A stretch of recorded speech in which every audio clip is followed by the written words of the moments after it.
Welcome to Vyoma Current Affairs today. So January 20th current affairs ఈ class లో discuss చేద్దాం. So Vyoma app లో మీకు వేర్వేరు ఇన్స్టిట్యూట్లకు సంబంధించిన కోర్సెస్, అదే విధంగా APPSC group 2 test series and July to December current affairs అన్ని రకాల కోర్సులు మీకు అందుబాటులో ఉన్నాయి. ఎస్ఐ, ఆర్ఆర్బి, ఎన్టీపీసీ, అదే విధంగా కానిస్టేబుల్, గ్రూప్ 2 ఈ విధంగా మల్టిపుల్ కోర్సెస్ అన్ని కూడా మీకు ఒకే ఒక యాప్ లో అందుబాటులో ఉన్నాయి. And July to December current affairs 6 months current affairs 199 rupees కే వ్యోమా మీకు అందిస్తూ ఉంది. సో యాప్ ని మీరు ఇప్పుడే డౌన్లోడ్ చేసుకొని కోర్సెస్ కు సంబంధించిన అంశాలన్నీ కూడా చూసుకోవచ్చు. జనవరి 20th కరెంట్ అఫైర్స్ వెళ్దాం. సో జనవరి 19th డే మనకు ఒక ఇంపార్టెన్స్ అనేది ఉంది. జనవరి 19th సో 16వ ఎన్డీఆర్ఎఫ్ రెస్పాన్స్ ఫోర్స్ అన్నమాట, అంటే national disaster response force. So బాగా గుర్తుపెట్టుకోవాలి, national disaster response force. Force అంటే జాతీయ విపత్తు స్పందన దళం అని చెప్పుకోవచ్చు. ఎప్పుడు విపత్తులు సంభవించినా కూడా ఈ దళం వచ్చి ప్రజల ప్రాణాలను, పౌరుల ప్రాణాలను రక్షిస్తూ ఉంటుంది. సో మనకు ఈ దళాన్ని ఏర్పాటు చేసి 16 సంవత్సరాలు పూర్తయిపోయింది అనమాట. ఎప్పుడు ఏర్పాటు చేశారు అనంటే 2016 జనవరి 19th దీన్ని ఎస్టాబ్లిష్ చేశారు. అండ్ ఇందులో భాగంగా ఇది పనిచేస్తుంది అంటే జాతీయ విపత్తు నిర్వహణ ప్రాధికార సంస్థ. సో దీన్ని ఇంగ్లీష్ లో నేషనల్ డిసాస్టర్ మేనేజ్మెంట్ అథారిటీ అంటారు. సో ఇక్కడ రాస్తున్న నేషనల్ డిసాస్టర్ మేనేజ్మెంట్ అథారిటీ అని చెప్తారు. National disaster management authority. ఈ అథారిటీ లేదా ఈ ప్రాధికార సంస్థలో భాగంగా మనకు పనిచేసేదే national disaster response force. And అదే విధంగా మనకు 2005లో జాతీయ విపత్తు నిర్వహణ చట్టం అని చెప్పి ఒక చట్టాన్ని చేశారు. ఆ చట్టంలో భాగంగానే మనకు ఈ దళము అనేది ఏర్పాటైంది. అదే విధంగా ఈ విపత్తు నిర్వహణ చట్టం కూడా మనకు అందులో భాగంగా ఏర్పాటైందని చెప్పి మనము చెప్పుకోవచ్చు. రైట్. సో ఇది మనకు ఇంపార్టెంట్ ఇష్యూ. అండ్ నౌ జనవరి 23వ తేదీన సుభాష్ చంద్రబోస్ జయంతి జరగబోతుంది. సో జనవరి 23వ తేదీన. సో ఈ జనవరి 23వ తేదీన ఆయనది 125వ జయంతి. రైట్. సో ఈ సందర్భంగా ఈ జనవరి 23ను ప్రతి సంవత్సరము పరాక్రమ దినోత్సవంగా నిర్వహించాలని చెప్పి కేంద్రం నిర్ణయించింది. మనకు ఆల్రెడీ తెలిసిందే ఈ ఉత్సవాలను దాదాపుగా సంవత్సరం పాటు నిర్వహించనున్నారు. ఇందుకు ఒక కమిటీ ఏర్పడింది. ఈ కమిటీకి ప్రధానమంత్రి నేతృత్వం వహిస్తున్నారు. 85 మంది సభ్యులు ఇందులో ఉన్నారు. ఇందులో నిర్మలా సీతారామన్, అమిత్ షా వంటి కేంద్ర మంత్రులు మాత్రమే కాదు, పశ్చిమ బెంగాల్ ముఖ్యమంత్రి, అదే విధంగా పశ్చిమ బెంగాల్ మాజీ ముఖ్యమంత్రి బుద్ధదేవ్ భట్టాచార్య, అదే విధంగా ఈ ఆజాద్ హిందూ ఫౌజ్ తో సంబంధం ఉన్న వాళ్ళు, ఇలా ఈశాన్య రాష్ట్రాల ముఖ్యమంత్రులు చాలా మందిని ఇందులో భాగంగా చేశారు. ఈ ఉత్సవాలు మనకు జరగబోతున్నాయి. ఈ సందర్భంగా మరి మొట్టమొదటిగా తీసుకున్న నిర్ణయం ఏంటంటే ప్రతి సంవత్సరం జనవరి 23వ తేదీన పరాక్రమ దినోత్సవం, దీన్ని ఇంగ్లీష్ లో కూడా పరాక్రమ దివాస్ అని చెప్పన్నారు. పరాక్రమ్ దివాస్ అన్నారు. ఇంగ్లీష్ లో కూడా అదే పేరుతో చెప్పారు, పరాక్రమ్ దివాస్ లేదా పరాక్రమ దినోత్సవం, పరాక్రమ దివాస్ అని చెప్పారు. సో ఇది కంపల్సరీగా ఆస్పిరెంట్స్ గుర్తుపెట్టుకోవాలి. అండ్ సుభాష్ చంద్రబోస్ మనకు 1897 జనవరి 23న జన్మించారు. అండ్ 1938లో ఐఎన్సికి ఆయన అధ్యక్షత వహించారు. అండ్ 1939లో ఆయన ఫార్వర్డ్ బ్లాక్ అనే ఒక ఆర్గనైజేషన్ ను ఎస్టాబ్లిష్ కూడా చేశారు. సో ఈ పాయింట్స్ అన్ని కూడా ఖచ్చితంగా ఆస్పిరెంట్స్ గుర్తుపెట్టుకోవాలి. నెక్స్ట్ అంతర్జాతీయ అంశాలు. చాలా చిన్న ఇష్యూ మనకుంది, అయితే ఆ దేశంలో ఇది పెద్ద సెన్సేషన్ క్రియేట్ చేసింది. ఏది అంటే నెదర్లాండ్స్ మంత్రివర్గం అనేది పూర్తిగా ప్రధానితో సహా రాజీనామా చేసింది. రైట్. ఆ దేశ ప్రధాని మార్క్ రుట్టే అయితే ఇప్పుడు రాజీనామా చేశారు ఆయన, మార్క్ రుట్టే. సో నెదర్లాండ్స్ ప్రధాని సహా క్యాబినెట్ రాజీనామా చేసింది. కారణం ఏంటి అంటే ఒక పెద్ద స్కామ్ ఈ బయటపడింది. ఈ ఆరోపణ నేపథ్యంలో ఈ రాజీనామాకు దారితీసింది. చైల్డ్ కేర్ సబ్సిడీలో ఒక పెద్ద కుంభకోణం బయటపడింది. 10,000 కుటుంబాలు అండ్ అదే విధంగా ఆశ్చర్యకరంగా 26,000 మంది పేరెంట్స్ కూడా ఇందులో ఇన్వాల్వ్ అయి ఉన్నట్టు, అక్రమంగా 2012వ సంవత్సరం నుంచి ఈ సబ్సిడీలను వాళ్ళు అనర్హులైనప్పటికీ పొందుతూ ఉన్నట్టుగా పెద్ద ఎత్తున కథనాలు రావడం, ఈ నేపథ్యంలో మరి నెదర్లాండ్స్ మంత్రివర్గం ప్రధానమంత్రి సహా రాజీనామా చేశారు. మరి నెదర్లాండ్స్ రాజధాని ఏది అంటే ఆమ్స్టర్డామ్. నెదర్లాండ్స్ రాజధాని. అదేవిధంగా నెదర్లాండ్స్ కరెన్సీ యూరో, కామన్ కరెన్సీలో ఇది కూడా భాగంగా ఉంది. రైట్. సో ఇది మనకు international issue. And national issues లో ఈరోజు చాలా చాలా ఇంపార్టెంట్ న్యూస్ ఈవెంట్స్ మనకు ఉన్నాయి. దీనికి సంబంధించి మనకు పాలిటీలో భాగంగా కూడా మీరు వీటిని అధ్యయనం చేయాల్సి ఉంటుంది. ఫస్ట్ ఆఫ్ ఆల్, ప్రమోషన్లలో రిజర్వేషన్ పై సుప్రీంకోర్టు కొన్ని సూచనలు చేసింది తాజాగా. ఇందులో నేను మీకు చాలా కేసులు చెప్తాను. ఆ కేసులు, ఇయర్స్, అమెండ్మెంట్స్ అన్ని కూడా ఆస్పిరెంట్స్ ఖచ్చితంగా గుర్తుపెట్టుకోవాలి. సో 2006లో నాగరాజ్ కేసులో సుప్రీంకోర్టు తీర్పిచ్చింది. ఇది ప్రమోషన్లలో రిజర్వేషన్లకు సంబంధించి. అదేంటో కూడా నేను మీకు చెప్తా. మరి ఈ అంశానికి సంబంధించి వివిధ రాష్ట్రాలు ప్రస్తావిస్తున్న అంశాలను అన్నిటినీ క్రోడీకరించాలి, కంపైల్ చేయాలి అని చెప్పి సుప్రీంకోర్టు సూచించింది. ఎవరికి సూచించింది అంటే కేకే వేణుగోపాల్. ఎవరి కేకే వేణుగోపాల్ అంటే ఆయన అటార్నీ జనరల్ గా ఉన్నారు. ప్రస్తుతం భారత అటార్నీ జనరల్ గా మనకు కేకే వేణుగోపాల్ ఉన్నారు. అటార్నీ జనరల్ అంటే ఒక రాజ్యాంగబద్ధ సంస్థ. ఆర్టికల్ 76 ప్రకారం ఏర్పాటు అయ్యింది. భారతదేశపు మొట్టమొదటి న్యాయ అధికారి, ఫస్ట్ జ్యుడిషియల్ ఆఫీసర్ గా మనం అటార్నీ జనరల్ నే చెప్తాం. ఇప్పుడు మనం అంశంలో గాన వెళ్తే 1992 ఇంపార్టెంట్ ఇష్యూస్. 1992 ఈ పర్టికులర్ ఇయర్ లో ఒక జడ్జిమెంట్ వచ్చింది. 16 క్లాస్ 4 కు సంబంధించి, ఆర్టికల్ 16 క్లాస్ 4 కు సంబంధించి భారత రాజ్యాంగంలో 3వ భాగంలో మనకు ప్రాథమిక హక్కులు ఉన్నాయి. ప్రాథమిక హక్కుల్లో మనకు 14 నుంచి 18 వరకు సమానత్వపు హక్కులు అంటాం. ఇందులో 16 క్లాస్ 4 ఆర్టికల్ దీనికి సంబంధించి ఏం చెప్పిందంటే సుప్రీంకోర్టు, ఈ ఆర్టికల్ ప్రకారము ప్రమోషన్లో రిజర్వేషన్లు ఇవ్వలేము. ఈ 16 క్లాస్ 4 ప్రకారం ఉద్యోగాల్లో మాత్రం రిజర్వేషన్ కల్పించొచ్చు. ఇదే రాజ్యాంగంలో రాసుంది అని చెప్పి సుప్రీంకోర్టు ధర్మాసనం తీర్పు చెప్పింది. ఎప్పుడు వచ్చింది ఈ తీర్పు అంటే 1992లో తీర్పు వచ్చింది. అంటే ఈ తీర్పు ప్రకారం మన కన్క్లూజన్ ఏంటి? 16 క్లాస్ 4 ప్రకారం ఉద్యోగాలు వస్తాయి, రిజర్వేషన్ల ఆధారంగా ఉద్యోగాలు సంపాదించవచ్చు ఎస్సీ ఎస్టీ సామాజిక వర్గాలు. కానీ ప్రమోషన్లలో మాత్రం రిజర్వేషన్లు రావు. ఈ నేపథ్యంలో మనకేం జరిగింది? 77వ రాజ్యాంగ సవరణ చేశారు. 77వ రాజ్యాంగ సవరణకు 16 క్లాస్ 4A చేర్చారు. క్యాపిటల్ ఏ గుర్తుపెట్టుకోవాలి మ్యాండేటరీగా. ఎక్కడైనా మీకు రాజ్యాంగంలో క్యాపిటల్ కనపడిందంటే ఖచ్చితంగా ఏదో ఒక సవరణ ద్వారా దాన్ని చేర్చి ఉంటారని అర్థం. మరి ఈ 16 క్లాస్ 4A ఏ రాజ్యాంగ సవరణ ద్వారా చేర్చారంటే 77వ రాజ్యాంగ సవరణ ద్వారా చేర్చారు. మరి ఇదేంటంటే ప్రమోషన్లలో రిజర్వేషన్లు కల్పిస్తూ తీసుకున్న నిర్ణయం. అండ్ నెక్స్ట్ 81వ రాజ్యాంగ సవరణ. 81వ రాజ్యాంగ సవరణ ద్వారా 16వ క్లాస్ కు 4B అని చేర్చారు. ఇది కూడా క్యాపిటల్ లోనే ఉంటుంది. సో ఇది ఏం చెప్తుందంటే ఏదైనా ఒక సంవత్సరంలో ఎస్సీ ఎస్టీ కోటా భర్తీ కాకపోతే తర్వాత సంవత్సరానికి క్యారీ ఫార్వర్డ్ చేస్తారు. వీటిని రెగ్యులర్ పోస్ట్ లో భాగంగా పరిగణించరు. వీటికి 100% రిజర్వేషన్ ఇస్తారు. ఎందుకంటే మనకు ఇందిరా సహాని కేసులో సుప్రీంకోర్టు ఒక తీర్పు చెప్పింది. ఏమని? రిజర్వేషన్లు 50% మించరాదని. అయితే ఫర్ ఎగ్జాంపుల్ ఒక 10 పోస్టులు ఎస్సీ ఎస్టీలవి మిగిలిపోయాయి అనుకోండి ఒక సంవత్సరం, నెక్స్ట్ ఇయర్ ఈ 10 పోస్టులన్నీ కూడా వాళ్ళకే కేటాయించాలి. కానీ ఈ సుప్రీంకోర్టు తీర్పు ప్రకారం రిజర్వేషన్ అన్నది 50% మించరాదు. ఈ 10కి 10 వాళ్ళకేస్తే 100% రిజర్వేషన్ అవుతుంది అని అంటే కుదరదు అనమాట. క్యారీ ఫార్వర్డ్ చేసిన పోస్ట్ అన్ని కూడా ఆ సామాజిక వర్గాలకే కేటాయించాలి. అండ్ ఆ తర్వాత 82వ రాజ్యాంగ సవరణ. సో ఎన్ని చెప్పాను నేను మీకు ఇప్పుడు? 77వ రాజ్యాంగ సవరణ చెప్పాను, 81వ రాజ్యాంగ సవరణ చెప్పాను, 82వ రాజ్యాంగ సవరణ ఇప్పుడు డిస్కస్ చేస్తున్నాను.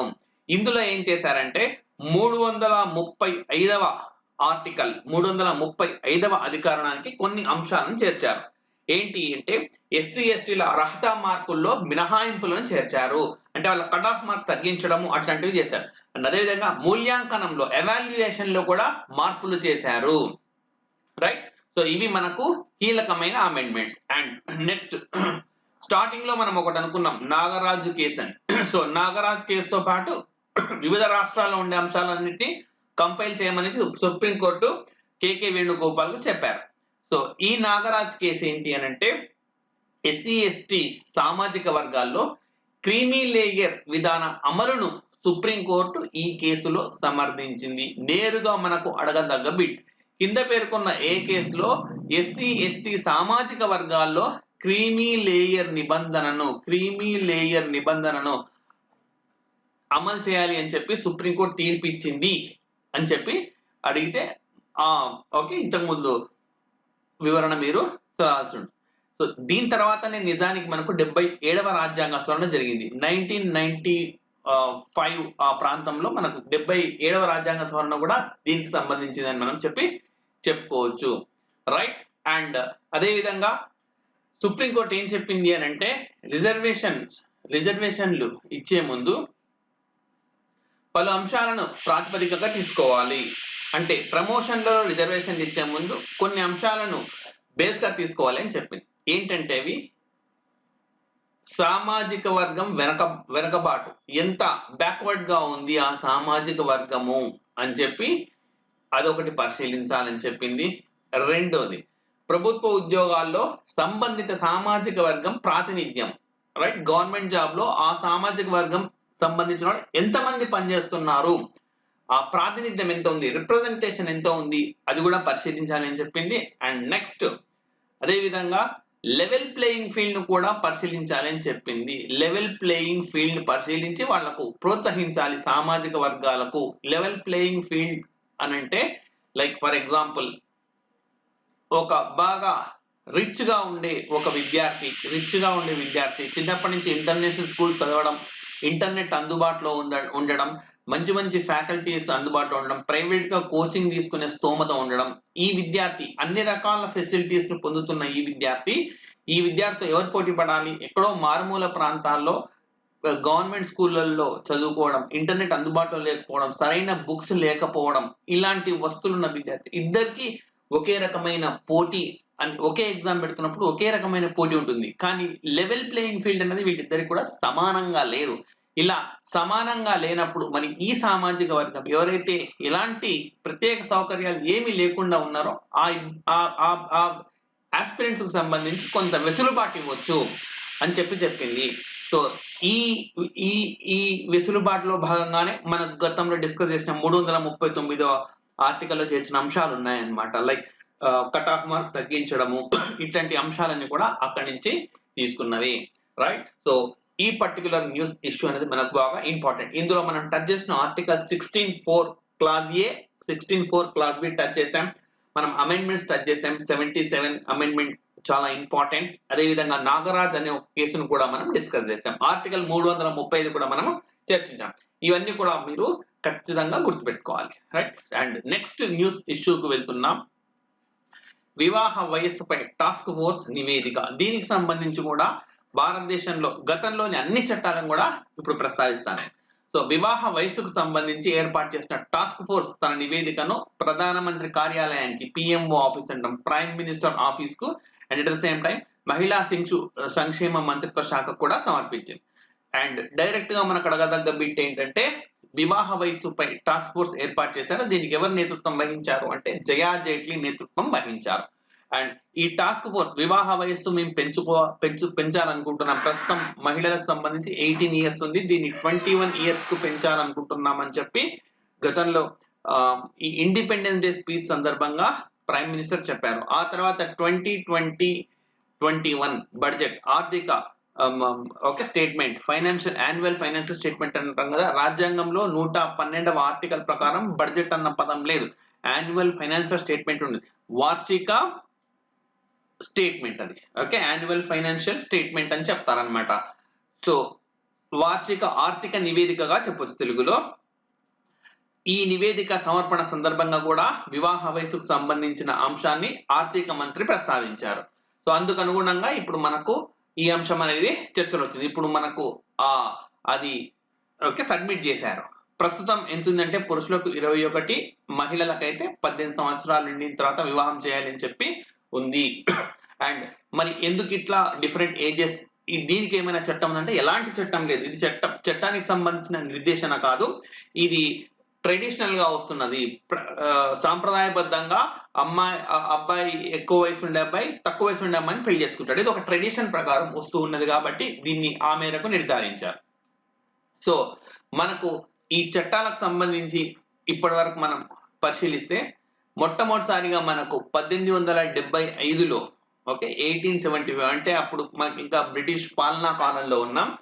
సో మేజర్ చట్టం అని వచ్చింది. మేజర్ అని అంటే ఇక్కడ మనకు వివాహ వయసుకు సంబంధించింది, వివాహ వయసుకు సంబంధించి కాదు, ఏజ్. ఒక వ్యక్తిని ఎప్పుడు మేజర్ గా మనం పరిగణిస్తామంటే 18 ఇయర్స్ వచ్చినప్పుడు వ్యక్తిని మేజర్ గా పరిగణిస్తామని. ఇది వివాహానికి సంబంధం లేదు.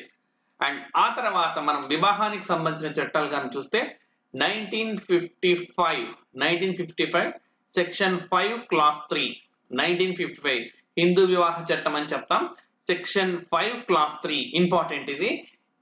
ఇందులో మనకు పురుషులకు కనీస వయసు 21 అండ్ 18 సంవత్సరాలుగా నిర్వచించారు. అయితే మరి ఇంతకన్నా తక్కువ వయసులో ఉండే వాళ్ళు పెళ్లి చేసుకుంటే అది నేరమా అంటే యాక్చువల్ గా మనం చట్టాన్ని ఇది ఉల్లంఘించినట్టుగానే, కాకపోతే మైనర్లు కాన ఈ వివాహం పట్ల మాకు అభ్యంతరం ఉందని చెప్తే ఆ వివాహాన్ని చెల్లకుండా చేయొచ్చు అన్నమాట. అయితే గణాంకాలను గాన మనం ఒకసారి పరిశీలిస్తే వివాహాలకు సంబంధించిన గణాంకాలను మనం పరిశీలిస్తే యూనిసెఫ్ ఒక నివేదిక ఇటీవలి కాలంలో విడుదల చేసింది. ఈ యూనిసెఫ్ నివేదిక ప్రకారము భారతదేశంలో ప్రతి సంవత్సరము 1.5 మిలియన్ బాల్య వివాహాలు జరుగుతూ ఉన్నాయి. ఎక్కువగా రాజస్థాన్ ప్రాంతంలో జరుగుతూ ఉన్నాయి. ఇవి యూనిసెఫ్ ఇచ్చిన నివేదికలోని అంశాలు. అండ్ ప్రపంచంలో అతి ఎక్కువగా బాల్య వివాహాలు జరుగుతున్న దేశం ఏది అని అంటే అది కూడా ఇండియానే. సో మొత్తం ప్రపంచంలో జరుగుతున్న బాల్య వివాహాల్లో 1/3 వంతు భారతదేశంలోనే జరుగుతున్నాయి. అండ్ యూనిసెఫ్ ఇచ్చిన మరొక కీలకమైన గణాంకం ఏంటంటే 15 to 19 ఇయర్స్, 15 నుంచి 19 సంవత్సరాల మధ్య ఉండే బాలికల్లో సుమారుగా ప్రస్తుతం భారతదేశంలో 16% మంది వివాహితులుగా ఉన్నారు. సో ఈ విధంగా యూనిసెఫ్ మనకు డేటా అనేది ఇచ్చింది. సో 1.6 బిలియన్ మ్యారేజెస్ భారతదేశంలోనే జరుగుతున్నాయి ప్రతి సంవత్సరము, రైట్. అండ్ అదే విధంగా మరికొన్ని చట్టాలను మనం పరిశీలిస్తే 1860లో మనకు ఐపీసీ వచ్చింది. సో ఓకే, మీరు ఒక చిన్న ఫార్ములా చెప్తాను ఇక్కడ. క్రికెట్ అంటే తెలుసు మనకు, CRIC అని పెట్టుకోండి. CRIC క్రిక్. సో సి అంటే సివిల్ ప్రొసీజర్ కోడ్ 1859, 1860 అండ్ 1861. ఈ విధంగా 1860లో సివిల్ ప్రొసీజర్ కోడ్, 1859లో సివిల్ ప్రొసీజర్ కోడ్, 1860లో మనకు ఇండియన్ పీనల్ కోడ్ IPC, 1861లో క్రిమినల్ ప్రొసీజర్ కోడ్ 1861, 59, 60, 61. క్రిక్ ని రివర్స్ లో గుర్తుపెట్టుకోండి, మీకు ఈ చట్టాలు ఎప్పుడెప్పుడు వచ్చాయనేది గుర్తుంటుంది. చాలా సందర్భాల్లో ఈ చట్టాలు ఏ సంవత్సరం వచ్చాయి, సివిల్ ప్రొసీజర్ కోడ్ కావచ్చు, ఇండియన్ పీనల్ కోడ్ IPC కావచ్చు, క్రిమినల్ ప్రొసీజర్ కోడ్ కావచ్చు, ఎప్పుడు వచ్చాయి అని చెప్పడిన సందర్భాలు మనకు చాలా ఉన్నాయి. సో ఇప్పుడు IPC చట్టం 1860లో మనకు IPC చట్టంలో భాగంగా అప్పుడు ఏం చేశారంటే 10 సంవత్సరాల కంటే తక్కువ ఉండే బాలికలతో లైంగికంగా కలవడాన్ని నేరంగా పరిగణిస్తారని చెప్పారనమాట. అండ్ 1927లో దీన్నే మళ్ళీ ఏం చేశారు, 12 ఇయర్స్ కు మార్చారు. అంటే 12 సంవత్సరాల కంటే తక్కువ ఉన్న అమ్మాయిలతోటి మ్యారేజ్ అనేది చేసుకోకూడదని చెప్పారు. అండ్ మనం ఖచ్చితంగా గుర్తుకు పెట్టుకోవాల్సిన మరొక ఇంపార్టెంట్ చట్టం ఏంటి అంటే శారదా చట్టం. సో భారతదేశంలో ఈ శారదా చట్టం స్వాతంత్రానికి ముందు మ్యారేజ్ ఏజ్ కు సంబంధించి చివరన వచ్చిన చట్టం. ఈ శారదా చట్టం ప్రకారము బాలికలకు 16 సంవత్సరాలు, బాలులకు 18 సంవత్సరాలు వివాహ వయసుగా నిర్ధారించారనమాట. శారదా చట్టం అంటారు దీన్ని. సో ఈ బిల్లును ఆర్య సమాజానికి చెందిన హర్బిలాస్ శారదా అనే ఒక మహిళ ప్రవేశపెట్టింది. సో అప్పట్లో చట్టసభలో ప్రవేశపెట్టింది కాబట్టి ఆమె పేరు మీదనే ఈ చట్టాన్ని శారదా చట్టంగా తీసుకొని వచ్చారు. సో భారతదేశానికి స్వాతంత్రం రావటానికి పూర్వం ఇదే వివాహ వయసుకు సంబంధించిన చివరి చట్టంగా మనం చెప్పుకోవచ్చు. సో ఇది మనకు బాగా ఇంపార్టెంట్. మ్యారేజ్ ఏజ్ కి సంబంధించి నేను ఇక్కడ ఏమేమి డిస్కస్ చేశాను, శారదా చట్టము, Indian penal code and other issues అన్ని కూడా డిస్కస్ చేశాను. ఇవన్నీ కూడా ఎగ్జామ్ కు important. And next bilateral relations. Bharat Nepal సమావేశం నిర్వహించారు. సో రెండు దేశాల మధ్య సరిహద్దుకు సంబంధించి వివాదం ఒకటి చెలరేగిన తర్వాత మరి మొట్టమొదటి సమావేశం కాబట్టి ఇది ఇంపార్టెంట్ గా చూడాలి. భారత్ నేపాల్ సంయుక్త సమావేశం మనకు నిర్వహించారు. సో ఈ సందర్భంగా మరి మనకు సరిహద్దులకు సంబంధించిన పలు అంశాలకు సంబంధించి రెండు దేశాల అబ్జెక్షన్ కూడా చెప్పాయి. విద్యుత్, చమురు, గ్యాస్, జలవనరులు, విధంగా కెపాసిటీ బిల్డింగ్ అంటాం, సామర్థ్యం పెంపు, పర్యాటక అంశాలు ఇవన్నీ కూడా డిస్కస్ చేశాయి. వీటితో పాటు మరి ఒక్కసారిగా ఇటీవలి కాలంలో రెండు దేశాల మధ్య సరిహద్దుకు సంబంధించి కాలాపాని వివాదం కావచ్చు అండ్ లీఫుల్ లేక్ వివాదం కావచ్చు, ఇవన్నీ కూడా డిస్కస్ చేసుకున్నారు. అండ్ ఈ నేపాల్ అనేది ఒక భూ పరివేష్టిత దేశము, ల్యాండ్ లాక్డ్ కంట్రీ అంటాం. ల్యాండ్ లాక్డ్ కంట్రీ అంటే ఈ దేశానికి జలభూభాగం అన్నది లేదనమాట, సముద్ర సరిహద్దు అనేది లేదు, కోస్టల్ స్టేట్స్ లేదు. అండ్ ఇది ఒక బఫర్ స్టేట్ గా చెప్పొచ్చు. ఇండియాకి చైనాకి ఒక బఫర్ స్టేట్ మధ్యలో ఉండే ఒక రాజ్యంగా చెప్పొచ్చు. అండ్ చాలా కాలంగా నేపాల్ ఇష్యూస్ కు సంబంధించి భారత్ ఎంతో క్రియాశీలకంగా ఉంది. అయితే ఇటీవలి కాలంలో చైనా చాలా క్రియాశీలకంగా వ్యవహరిస్తూ ఉంది. ఎంతో అమౌంట్స్ మేర భారత్ రుణాల రూపంలో ఇచ్చింది, గ్రాంటుల రూపంలో చైనా వాసులకు ఇచ్చింది. అయితే ఇటీవలి కాలంలో బెల్ట్ అండ్ రోడ్ ఇనిషియేటివ్ ఈ ప్రాజెక్టు పేరుతోటి ఈ ప్రాజెక్టు పేరుతోటి చైనా మెల్లిగా నేపాల్లోకి ప్రవేశించింది. అప్పటి నుంచి భారత్ కు వ్యతిరేకంగా పలు నిర్ణయాలు నేపాల్ తీసుకోవడం అనేది స్టార్ట్ చేసింది. అండ్ 2019 నవంబర్లో ఇరు దేశాలకు మధ్య వివాదం అనేది తారాస్థాయికి చేరిందని చెప్పొచ్చు. కొత్త మ్యాప్ రిలీజ్ చేసింది నేపాల్, అదేవిధంగా పాఠ్య పుస్తకాల్లో కూడా కొత్త మ్యాప్ ను ప్రింట్ చేసింది. అట్ ద సేమ్ టైం 23 సంవత్సరాల తర్వాత దాదాపుగా నేపాల్లో చైనా అధ్యక్షుడు పర్యటన అనేది కొనసాగింది. ఈ విధంగా భారత్ నుంచి మెల్లిమెల్లిగా నేపాల్ అనేది దూరం జరుగుతూ ఉంది. ఇది చైనా కొత్తగా తెరపైకి తీసుకొని వచ్చిన వాళ్ళ విదేశాంగ విధానంలో భాగంగా కూడా మనము చూడొచ్చు. రైట్. సో ఇది ద్వైపాక్షిక అంశాలకు సంబంధించింది. అండ్ దెన్ మనకు డిఫరెంట్ స్టేట్స్ ఉన్నాయి. సో గుజరాత్ డ్రాగన్ పండు. సో డ్రాగన్ అనేది ఒక ఫ్రూట్, మీరు ఓకే గూగుల్లో చూడొచ్చు. ఈ పండు పేరును గుజరాత్ లో కమలం అని పేరు మార్చారు. ఈ మేరకు మాకు అనుమతి ఇవ్వండి అని చెప్పి కేంద్ర వ్యవసాయ శాఖకు, అదేవిధంగా ICAR Indian council of agriculture research మండలికి అన్నిటికి కూడా గుజరాత్ లెటర్స్ రాసింది. ఆమోదం పొందితే ఆ రాష్ట్రంలోని డ్రాగన్ పండు పేరును కమలం అనే పేరుతోటి మారుస్తారు. సో ఈ ఫ్రూట్ ను కానీ మీరు చూస్తే కమలం వికసించేలా దీని ఆకారం అనేది ఉంటుంది కాబట్టి ఆ మేరకు నిర్ణయం తీసుకున్నారు. సో ఈ ఫ్రూట్ ని మరి భారతదేశంలో ఎక్కడెక్కడ పండిస్తారంటే గుజరాత్, ఆంధ్రప్రదేశ్, తమిళనాడు, కేరళ, ఒరిస్సా రాష్ట్రాల్లో దీన్ని పండిస్తూ ఉంటారు. సో ఈ డ్రాగన్ అనే పేరు మనకు చైనాను తలపిస్తుంటుంది. సాధారణంగా అంతర్జాతీయ స్థాయిలో చైనాను డ్రాగన్ అనే పేరుతో సంబోధిస్తూ ఉంటారు.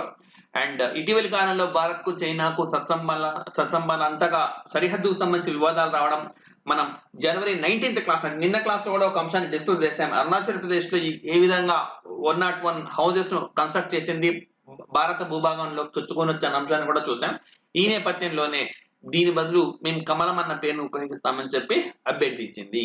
సో ఈ విధంగా మన గుజరాత్ రాష్ట్రం న్యూస్ లో ఉంది. అండ్ దెన్ వెస్ట్ బెంగాల్ ఉల్కా. సో మనకు అంతరిక్షం నుంచి, స్పేస్ నుంచి భారత భూమిపైన పడే ఆబ్జెక్ట్లను మనం ఉల్కా లేదా మెటరైట్ అని చెప్పి అంటాం. సో 2017లో రాజస్థాన్ లోని ముకుందాపుర గ్రామంలో ఒక ఉల్కా పడడం జరిగింది. దీన్ని కార్బోనేషియన్ కాండ్రైట్ తరగతిగా గుర్తించారు. సో ఇంపార్టెంట్ గుర్తుపెట్టుకోవాలి, కార్బోనేషియన్ కాండ్రైట్ గా గుర్తించారు. అండ్ దీని కంపోజిషన్ అండ్ తెలుగులో దీన్నే సంఘటనము అంటాం. దీని కంపోజిషన్ మొత్తం కూడా సూర్యుడిని తలపించేలా ఉంది. నిజానికి ఇలా భూమి పైన పడే మెటీరియల్స్ లేదా ఉల్కలు అనేవి 3 వర్గాలుగా మనం చేయొచ్చు. ఓకే, 3 క్లాసెస్ గా మనం చేయొచ్చు. ఒకటి స్టోనీ అని అంటాం. స్టోనీ అంటే రాయి అని చెప్పి అనుకోవచ్చు అనమాట. రాయి ఇవి సిలికేట్లను కలిగి ఉంటాయి. ఇప్పుడు మన న్యూస్ ఇదే, ఈ రాజస్థాన్ లో మనకు ముకుందాపుర అనే గ్రామంలో 2017 లో ఈ ఉల్క పడింది. దీన్ని కార్బోనేషియన్ కాండ్రైట్ అంటారు. అది దీనికి సంబంధించింది అనమాట, ఈ వర్గానికి సంబంధించి. మొత్తం ఇలా పడే మెటీరియల్స్ లేదా ఉల్కలు మనకు 3 రకాలుగా ఉంటాయి. అందులో ఇది మొదటి రకానికి చెందిందని చెప్పుకోవచ్చు. ఇదే మనకు నేరుగా అడిగే క్వశ్చన్. 2017లో రాజస్థాన్ లోని ముకుందాపుర గ్రామంలో పడిన ఉల్క ఏ తరగతికి సంబంధించింది అంటే కార్బోనేషియన్ కాండ్రైట్ తరగతికి సంబంధించింది అని చెప్పుకోవచ్చు. సో అండ్ రెండో వర్గం ఏంటంటే స్టోనీ ఐరన్ అని అంటాం, రాయి ఇనుముల మిశ్రమం. మూడో వర్గం ఏది అంటే ఐరన్, పూర్తిగా ఐరన్, ఫెర్రస్ నికెల్ మిశ్రమ లోహంగా ఇది మనకు ఉంటుంది. సో ప్రస్తుతం రాజస్థాన్ లో పడిన ఉల్క దేనికి సంబంధించింది అని అంటే మొట్టమొదటిది కార్బోనేషియన్ కాంట్రైట్ కు సంబంధించింది, స్టోనీ అన్నమాట. అండ్ భారత్ లో ఇలా ఉల్కల్ ఈ తరగతి చెందిన ఉల్కలు పడడం ఇది కొత్త ఏం కాదు, 5వ సారి అన్నమాట. సో ఇది రాజస్థాన్ లో జైపూర్ కు సమీపంలో ముకుందాపుర అని చెప్పి అక్కడ ఇది ల్యాండ్ పైన ఫాల్ అయింది అనమాట. దీని పేరు CM2 అని పేరు పెట్టారు. ఓకే, CM2 అని పేరు పెట్టారు. ఇటీవలి కాలంలో CM2 అనేది వార్తల్లో నిలిచింది, ఇదేంటి అని చెప్పి అడగొచ్చు. సో CM2 అని అంటే ఇప్పుడు నేను చెప్పిన డిస్కషన్ అన్నమాట. సో ముకుందాపుర పడిన ఉల్కను ఆ పేరుతో పిలుస్తాం. అండ్ నెక్స్ట్ మనకు న్యూస్ లో ఉన్న, ఓకే, ఇది యాక్చువల్ గా పశ్చిమ బెంగాల్ కాదు, రాజస్థాన్ ఇది. ఓకే, రాజస్థాన్ ఇది. అండ్ దెన్ బీహార్ లో కల్రా ఉత్సవం అనేది ఒకటి జరిగింది. సో బీహార్ రాష్ట్రానికి సంబంధించి మనకు పక్షి ఉత్సవం అన్నమాట. పక్షి ఉత్సవం, బీహార్ రాష్ట్రానికి సంబంధించి పక్షి ఉత్సవం. సో తొలి పక్షి ఉత్సవం నిర్వహించారు ఇటీవలే. దీన్ని కల్రావ్ అని అంటారు, కల్రావ్. సో నాగ్ నక్తి బర్డ్ శాంక్చువరీలో ఈ వేడుక అనేది మనకు 3 రోజుల పాటు జరిగింది. జనవరి 15th, 16th, 17th. నేరుగా అడిగే క్వశ్చన్, జనవరి 15th, 16th, 17th ఈ 3 రోజుల పాటు మనకు ఏ రాష్ట్రంలో కల్రావ్ అనే పేరుతో పక్షి ఉత్సవం జరిగింది అని అంటే బీహార్ రాష్ట్రంలో జరిగింది. రైట్, సో ఇది మనకు ఇష్యూ. అండ్ అదేవిధంగా కేరళ రాష్ట్రం కూడా మనకు న్యూస్ లో ఉంది. కేరళ రాష్ట్రము 1 School 1 IAS అని చెప్పి ఒక స్కీమ్ ను లాంచ్ చేసింది. 1 School 1 IAS ఏంటి ఇది అంటే పేద విద్యార్థులకు సివిల్ సర్వీసెస్ పరీక్షకు సంబంధించి శిక్షణ ఇచ్చేందుకు ఉద్దేశించింది. అండ్ వేదిక్ ఎరుడైట్ ఫౌండేషన్ అని ఒక ఫౌండేషన్ ఉందన్నమాట, స్వచ్ఛంద సంస్థ, వేదిక్ ఎరుడైట్ ఫౌండేషన్. ఈ వేదిక్ ఎరుడైట్ ఫౌండేషన్ అనేది కొంతమంది స్పాన్సర్ల సహాయంతో, అంటే ప్రాయోజితం చేస్తారు, ఆ వ్యక్తులు స్పాన్సర్ చేస్తారు, వాళ్ళ సహాయంతో 10,000 మంది పేద విద్యార్థులకు ఈ సివిల్ సర్వీసెస్ లో ట్రైనింగ్ అన్నది ఇస్తూ ఉంది. రైట్, ఇది మనకు ఇష్యూ. అండ్ దెన్ ఆర్థిక అంశాలు, బ్యాడ్ బ్యాంకులకు బ్యాడ్ బ్యాంకులను తాజాగా ఆర్బీఐ గవర్నర్ శక్తికాంత్ దాస్ ప్రస్తావించారు. శక్తికాంత్ దాస్ బ్యాడ్ బ్యాంకులను ప్రస్తావించారు. సో అసలు ఏంటి బ్యాడ్ బ్యాంకులను చూద్దాం. బ్యాడ్ బ్యాంకుల ఏర్పాటును పరిశీలిస్తున్నామని ఆర్బీఐ గవర్నర్ శక్తికాంత్ దాస్ ఇటీవల ప్రకటించారు. నిరర్ధక ఆస్తులు పెరగడమే దీనికి కారణం. అసలు ఇదేంటి అంటే సాంకేతికంగా పరిశీలిస్తే ఇది ఒక అసెట్ రీకన్స్ట్రక్షన్ కంపెనీ, ARC అని అంటాం. ARC ఇదేంటో మనం క్లియర్ గా చూద్దాం. ఫర్ ఎగ్జాంపుల్, ఒక బ్యాంకుకు నిరర్ధక ఆస్తులు ఒక 100 ఉన్నాయి అనుకోండి. నిరర్ధక ఆస్తి అని అంటే కొంతమంది లోన్ తీసుకున్నారు, 100 రూపీస్ మీరు లోన్ తీసుకున్నారు, తిరిగి కట్టట్లేదు కాబట్టి దాన్ని చట్టం ప్రకారం సర్ఫేసీ అనే ఒక చట్టం ఉంది. సర్ఫేసీ అనే ఒక చట్టం ప్రకారం నిరర్ధక ఆస్తి లేదా నాన్ పర్ఫార్మింగ్ అసెట్, NPA అంటాం. NPA నిరర్ధక ఆస్తిగా ప్రకటిస్తారు. మరి అలా ఈ 100 రూపాయల అమౌంట్ ను ఒక బ్యాంక్ ఎస్టాబ్లిష్ చేస్తారు, బ్యాడ్ బ్యాంక్ అని చెప్పి. ఈ బ్యాడ్ బ్యాంక్ ఈ 100 రూపాయలని కొనేస్తుంది. అంటే 100 రూపాయల ఈ షేర్ ని ఎంతో కొంత 70 రూపాయలకు 60 రూపాయలకు కొనేస్తుంది. సో ఇక్కడ 100 రూపాయలు కోల్పోయింది, 60-70 రూపాయలు ఈ బ్యాంక్ పొందుతుంది. మరి ఈ బ్యాడ్ బ్యాంక్ ఈ డబ్బులు ఎలా వస్తాయి అని అంటే, ఇది వాళ్ళ దగ్గర నుంచి వసూలు చేస్తుంది. ఎవరైతే లోన్ కట్టట్లేదో వాళ్ళని సంప్రదించి వసూలు చేస్తుంది. అండ్ ఇట్లా ఈ అసెట్స్ ను కొనే బ్యాంకులనే బ్యాడ్ బ్యాంకులు అని చెప్తామన్నమాట. మరి ఈ బ్యాంకులు రుణాలను సేకరిస్తాయంటే రుణాలను సేకరించవు. రుణాలను సేకరించడం వేరే ఏ పనులు చేయవు. కేవలం ఈ ఎన్పిఏలను కొనడము, వాళ్ళ సంబంధిత వ్యక్తుల దగ్గర నుంచి వసూలు చేయడం. మరి ప్రపంచంలో మొట్టమొదటి బ్యాడ్ బ్యాంకును 1988లో అమెరికాలో ఎస్టాబ్లిష్ చేశారు. సో అండ్ దీన్నే మెల్లోన్ బ్యాంక్ అంటారు. మెల్లోన్ బ్యాంక్ అంటారు. ఓకే, దీన్ని మెల్లోన్ బ్యాంక్ అంటారు. మెల్లోన్ బ్యాంక్ అంటే 1988లో అమెరికాలో ఎస్టాబ్లిష్ చేసిన ఒక బ్యాడ్ బ్యాంక్ గా చెప్పవచ్చు. ఏంటి మరి ఈ బ్యాడ్ బ్యాంక్ వల్ల లాభాలు ఉన్నాయా అంటే లాభాలు ఉన్నాయి, నష్టాలు ఉన్నాయి. మనకు రాబోయే ఎగ్జామినేషన్స్ లో అడిగే క్వశ్చన్స్ కూడా ఈ కింది వాటిలో బ్యాడ్ బ్యాంక్ ఎస్టాబ్లిష్ వల్ల కలిగే ప్రయోజనం ఏంటి లేదా కలిగే నష్టం ఏంటి అని చెప్పి అడుగుతారు. సో ఏంటి, ఫస్ట్ ఆఫ్ ఆల్ రుణాలు వసూలు చేసే బాధ్యత నుంచి వాణిజ్య బ్యాంకులకు విముక్తి లభిస్తుంది. ఇప్పుడు ఒక వ్యక్తి ఎస్బీఐ నుంచి లోన్ తీసుకున్నాడు అనుకోండి, లోన్ తీసుకొని మరి కట్టట్లేదు. ఇప్పుడు ఎస్బీఐ వసూలు చేయాలి వెళ్ళి. కానీ ఈ బ్యాడ్ బ్యాంక్ వస్తే ఏం చేస్తుంది, ఎస్బీఐ తన కార్యకలాపాలపైనే కాన్సన్ట్రేట్ చేయొచ్చు. ఆ అసెట్ ఆ రుణాన్ని సేకరించే బాధ్యత బ్యాడ్ బ్యాంకు అప్పగించవచ్చు. అంటే తన పని సులువైపోయింది అనమాట. నెక్స్ట్, బ్యాడ్ బ్యాంకుల ఏకైక విధి రుణాల వసూలే. అది ఏం చేస్తుంది, దానికి ఉన్న పని డిపాజిట్ సేకరించడము, రుణాలు ఇవ్వడం కాదు, రుణాలను సేకరించడమే. కాబట్టి ప్రత్యేకించి ఆ పనిపైన దృష్టి సారిస్తుంది. కాబట్టి ఎన్పిఏలను త్వరగా మళ్ళీ వసూలు చేయొచ్చు. అండ్ మూడోది ఏంటంటే బ్యాంకింగ్ రంగం బలోపేతం అవుతుంది. ప్రస్తుతం బ్యాంకింగ్ రంగం భారతదేశంలో ఇబ్బందులు పడుతుంది. ఇటీవలి కాలంలో నివేదిక ఇచ్చారు. ఆ నివేదికను కూడా క్లాస్ లో ఎక్స్ప్లెయిన్ చేశాను నేను గత క్లాసులు. మీరు చూస్తే ఎంత మేర మనకు ఈ ఎన్పిఏలు నాన్ పర్ఫార్మింగ్ అసెట్స్ అనేవి పెరిగినాయని చెప్పి చెప్తాం. సో ప్రస్తుతం భారతదేశంలో బ్యాంకింగ్ రంగం ఎదుర్కొంటున్న సవాళ్లు లేదా ఇబ్బందుల్లో ఈ ఎన్పిఎల్ కూడా అతిపెద్ద సమస్యగా మనం చూడొచ్చు. సో ఈ బ్యాడ్ బ్యాంక్ ఎస్టాబ్లిష్ చేయడం ద్వారా ఈ బ్యాంకులకు ఈ సమస్య పూర్తిగా తీరిపోతుంది.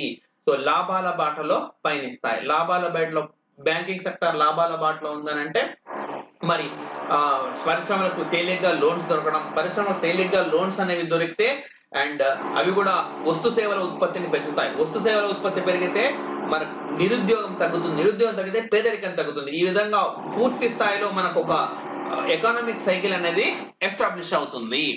రైట్.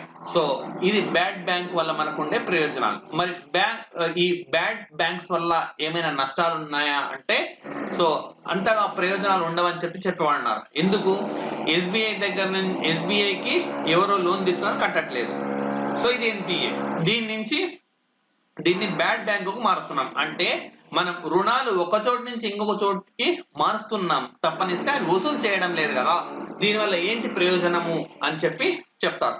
ఇలా ఈ తరహా అభిప్రాయాన్ని చెప్పిన ప్రముఖ వ్యక్తుల్లో మనకు ఆర్బీఐ గవర్నర్, మాజీ గవర్నర్ రఘురామ్ రాజన్ కూడా ఉన్నారు. రఘురామ్ రాజన్ కూడా గతంలో ఇదే విషయం చెప్పారు. రుణాల సేకరణ అనేది ఒక దగ్గర నుంచి ఇంకో దగ్గరికి మారుస్తున్నాము, దీంట్లో ఏం ప్రయోజనం ఇది అని అన్నారు. అండ్ రెండో డిసడ్వాంటేజ్ ఏం చెప్తున్నారనంటే ఇక బ్యాంకులు రుణాలు ఇచ్చే ముందు ఇప్పుడు చాలా కఠినమైన నిబంధనలు విధించాయి అన్నమాట. సో అన్ని రకాలుగా పరిశీలించి కానీ లోన్ ఇవ్వరు. కానీ ఈ బ్యాడ్ బ్యాంక్ ఉంది అంటే చూసి చూడనట్టుగా అనర్హులకు కూడా లోన్లు ఇచ్చే అవకాశం ఉంది. ఎందుకంటే మనకు వచ్చే నష్టం ఏముంది, ఒకవేళ రుణం తిరిగి వసూలైతే పర్వాలేదు, లేదంటే ఎలాగో బ్యాడ్ బ్యాంక్ ఉంటుందిగా అన్న ఒక దృష్టితోటి లిబరల్ గా రుణాలు ఇచ్చే అవకాశాలు కూడా ఉన్నాయి. దీనివల్ల మళ్ళీ ఓ పెద్ద సమస్య అనేది తయారవుతుందని చెప్తున్నాను. అదేవిధంగా ఈ బ్యాడ్ బ్యాంక్ అనేది దీన్ని రుణం వసూలు చేయడం ఒక్కటే విధి కాబట్టి కఠినంగా వ్యవహరించే అవకాశం అనేది ఉంటుంది. అండ్ ఈ నేపథ్యంలో మనకు కొత్త రకాల సమస్యలు వస్తాయి అని చెప్తున్నారు అన్నమాట. సో ఇవి బ్యాడ్ బ్యాంకులకు సంబంధించిన అంశాలు.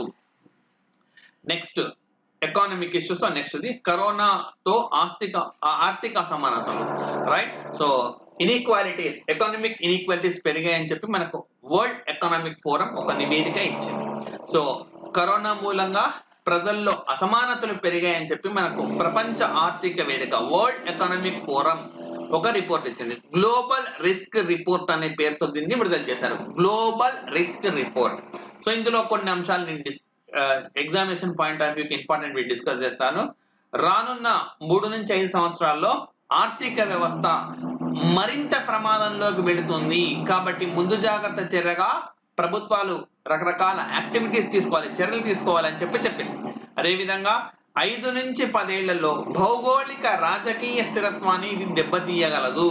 So political and geographical disturbance అనేది ఇది తీసుకొని వస్తుందని చెప్పింది.